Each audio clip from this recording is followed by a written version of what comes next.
Hello students, एक बार फिर से आप सभी का हार्दिक स्वागत पीकेटी एजुकेशनल अपडेट चैनल में। और कक्षा 12वीं हिंदी के सबसे महत्वपूर्ण प्रश्न हम वार्षिक परीक्षा 2023-24 के यहाँ पर देख रहे हैं। अब हिंदी और अंग्रेजी माध्यम दोनों के लिए ही हिंदी एक हो गई है।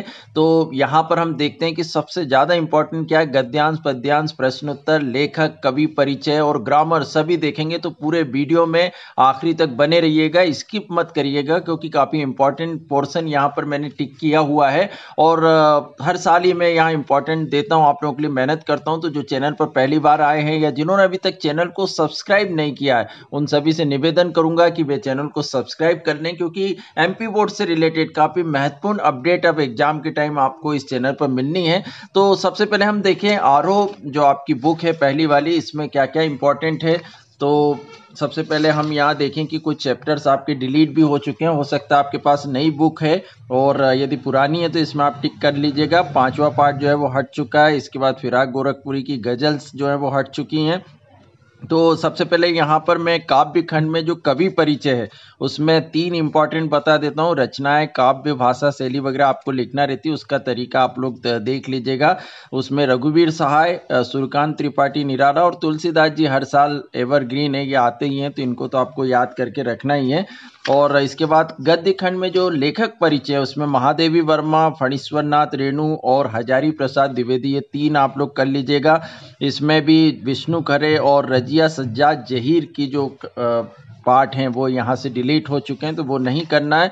तो काव्य खंड में हम पद्यांश से देखें और साथ ही प्रश्न उत्तर भी हम देखेंगे। तो पद्यांश को जो संदर्भ प्रसंग सहित आपको लिखना है उसको पढ़ के आप लोग कर सकते हैं। और मैं आप लोगों को बता दूं कि हिंदी हमारी मातृभाषा है, तो ज़्यादा तनाव लेने की इसमें कंडीशंस नहीं है कि आप लोग टेंशन लें।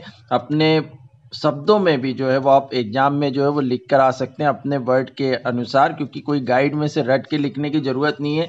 एक बार आप पढ़ लीजिएगा, जो पोर्शन आपको ग्रामर का या प्रश्नोत्तर में याद करना है वो याद करिएगा। बाकी जो है वो गद्यांश पद्यांश में अपने शब्दों में भी आप लोग लिख सकते हैं। बस भाव जो है उसका सार सही निकलना चाहिए, कुछ भी नहीं लिखना है। तो यहाँ पहला पैराग्राफ आप टिक करेंगे पद्यांश के लिए। इसके बाद मैं निज रोदन में ये वाला, फिर दिन जल्दी जल्दी ढलता है उसमें बच्चे प्रत्याशा से ढलता है, यहाँ तक। प्रश्नोत्तर में आप देखेंगे सेकंड, फोर्थ, फिफ्थ, और अलग से आप इसमें लिखेंगे इसने सुरा से कवि का क्या आशय है, जग जीवन के भार से कवि का क्या आशय है।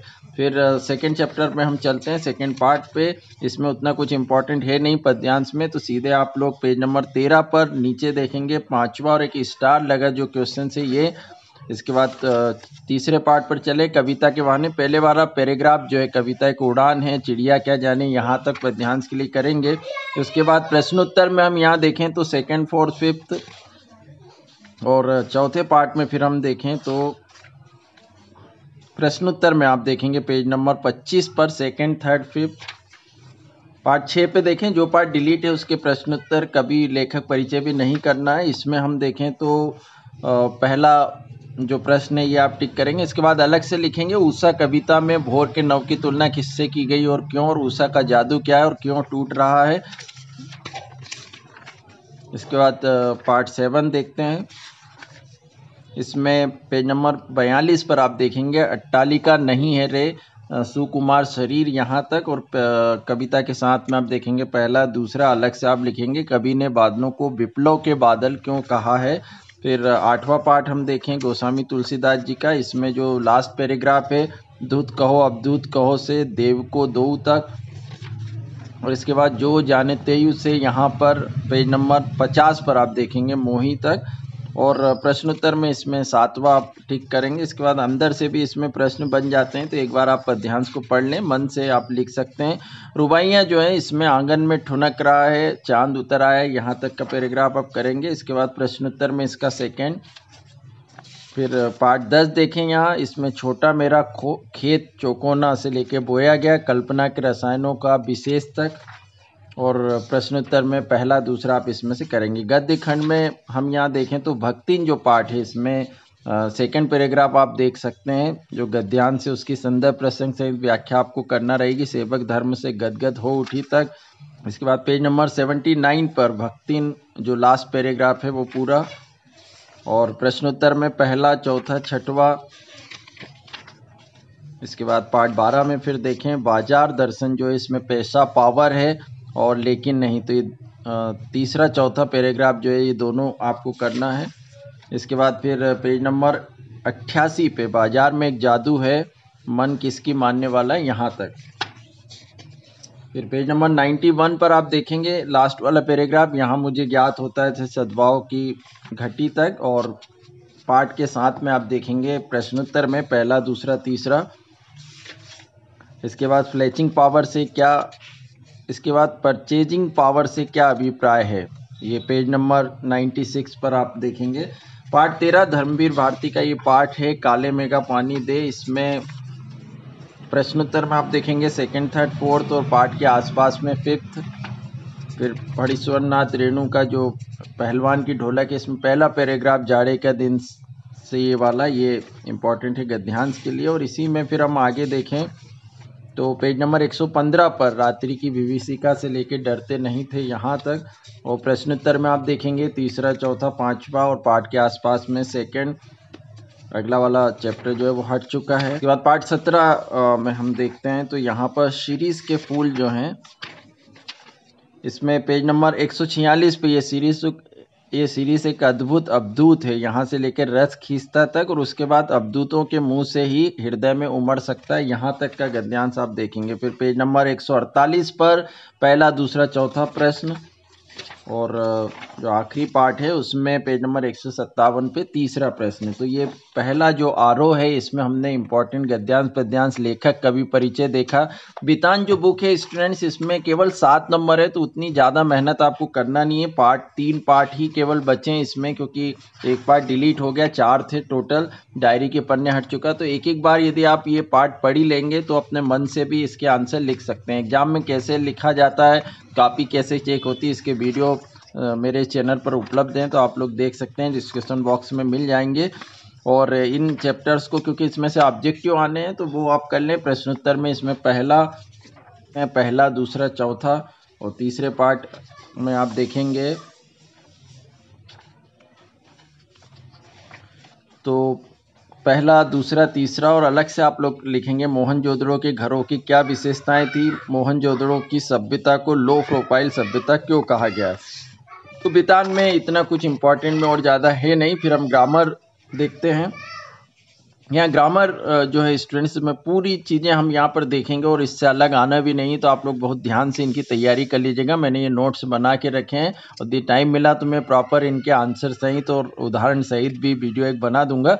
तो भक्ति काल है, इसमें निर्गुण भक्ति धारा सगुण भक्ति धारा 2 पार्ट में डिवाइड किया गया है। निर्गुण भी 2 पार्ट में, ज्ञान मार्गी प्रेम मार्गी शाखा, रामाश्रयी कृष्णमयी शाखा जो है सगुण भक्ति धारा में है। और ज्ञान मार्गी शाखा में मूर्तिवाद का विरोध था, निर्गुण निराकार ब्रह्म की उपासना थी, कबीर इसके मुख्य कवि हैं। प्रेम मार्गी शाखा में प्रेम कथा का आधार था, गुरु की महत्व बताई गई थी, जायसी इसके प्रमुख कवि हैं। रामाश्रयी शाखा में सगुण ब्रह्मा की उपासना भक्ति को महत्व दिया गया, तुलसीदास रामानुज इसके प्रमुख कवि हैं। और कृष्णाश्रयी शाखा में वल्लभ संप्रदाय वल्लभाचार्य सूरदास इसके प्रमुख कवि रहे। आधुनिक काल जो है वो 1900 से अब तक है। भारतेंदु, छायावाद, प्रगतिवाद, प्रयोगवाद और नई कविता, इनके सन आप देख सकते हैं क्योंकि ऑब्जेक्टिव में पूछे जा सकते हैं। इसके बाद काव्य खंड देखें तो पद्य साहित्य का इतिहास एवं प्रवृत्तियां, आचार्य रामचंद्र शुक्ल ने संवत 1050 से हिंदी साहित्य के इतिहास को श्री गणेश माना। हालांकि और भी कवियों ने अलग अलग सन दिए हैं, पर 4 युगों में जो रामचंद्र शुक्ल है इनको हम मानते हैं इनका। तो आदिकाल, भक्ति काल, रीतिकाल, श्रृंगार काल या आधुनिक काल, ये 4 काल में डिवाइड किया है। और प्रश्न उत्तर जो बनते हैं जो ज़्यादा इम्पोर्टेंट हैं उसमें भक्ति काल को स्वर्णकाल क्यों कहा जा सकता है जाता है, भक्ति काल की विशेषताएं लिखिए, किन्हीं 2 कवियों के नाम रचनाएं।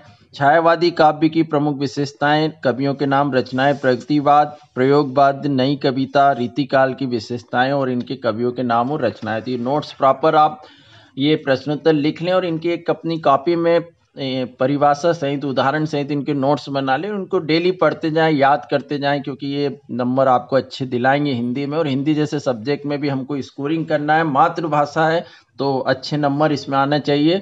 काव्य बोध जो है इसमें काव्य की परिभाषा लिखते हुए उसके भेद, महाकाव्य खंड काव्य में अंतर मोस्ट इंपॉर्टेंट है, प्रबंध काव्य मुक्तक काव्य में अंतर रस की परिभाषा, स्थायी भाव, संचारी भाव को समझाइए, विभाव और अनुभाव में अंतर लिखिए। रस और इनके प्रकार दिए। स्थायी भाव है, ये ऑब्जेक्टिव टाइप के लिए है, आप सबको पता ही है वैसे, ये एक बार और आप लोग देख सकते हैं, स्क्रीनशॉट ले सकते हैं इसका। श्रृंगार रस की परिभाषा उदाहरण सहित करुण रस, वीर रस, हास्य रस और शांत रस की परिभाषा उदाहरण सहित लिखना है। अलंकार, अलंकार की परिभाषा प्रकारों को समझाइए। संदेह अलंकार, सांग-रूपक अलंकार, भ्रांतिमान, विरोधाभास और व्यतिरेक अलंकार की परिभाषा उदाहरण सहित आपको करना है।